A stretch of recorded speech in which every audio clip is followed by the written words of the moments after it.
ഛേ വെറുതെ പിന്നെ ലീവാക്കിയത്. ഇനിയിപ്പോൾ എന്താക്കുന്നത്? ഫോണ് നോക്കിക്കൊണ്ട് നിൽക്കണം. എവിടെ പോകണമെങ്കിൽ കയ്യിൽ 5 പൈസയും ഇല്ല. പിന്നെന്താക്കുന്നത് ഇപ്പോൾ? ആ ഉപയോഗിത നീ എന്തൊരു ഒരു ബേജാറില്? ഞാൻ ഹോസ്പിറ്റലിൽ എനിക്കെന്തായിരുന്നു മേല് മൊത്തം ഒരു നൊമ്പലോ. ഡോക്ടർ എന്താ പറഞ്ഞു? ഡോക്ടറിന് ഫുള്ള് ചെക്കപ്പ് ആക്കണം പറഞ്ഞു മൊത്തത്തിൽ. അതിന് കുറെ പൈസ അവിടെ നല്ല പൈസ അവിടെ. പക്ഷെ നമ്മളടുത്ത് പൈസ ഇല്ലാതെ മെഡിക്കൽ ക്യാമ്പ് ഉണ്ടാ വേറെ വിഷയം. കോലെടുക്കോ? ആര് വെക്കുന്നതാണ്? ചന്ദ്രഗിരി കലാസമിതി ഇല്ലേ, ഒരു നല്ല നല്ല കാര്യങ്ങൾ പ്രവർത്തി ചെയ്യുന്നുണ്ടല്ലോ.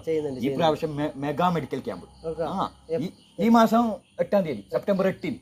ആ ഫുള്ള് ചെക്കപ്പ് എല്ലാം ഉണ്ട്. നോക്കിയതാ നോക്കിയേ, ബൈച്ചതാ കണ്ണും കാണില്ല. ചന്ദ്രഗിരി കലാസമിതി മെഗാ മെഡിക്കൽ ക്യാമ്പ്. ജനറൽ മെഡിക്കലിന്റെ ENT ഉണ്ട്, നേത്ര വിഭാഗത്തിന്റെ, അസ്ഥിരോഗത്തിന്റെ എല്ലാം ഉണ്ടല്ലോ. ഏത് ഏത് മറ്റേ ഏനപ്പയല്ലേ അത്? അവിടെ നല്ല നല്ല ഡോക്ടർ ഉണ്ട്. അവിടെ നല്ല ഡോക്ടർ ഉണ്ട്. അപ്പൊ നീ എന്തൊക്കെ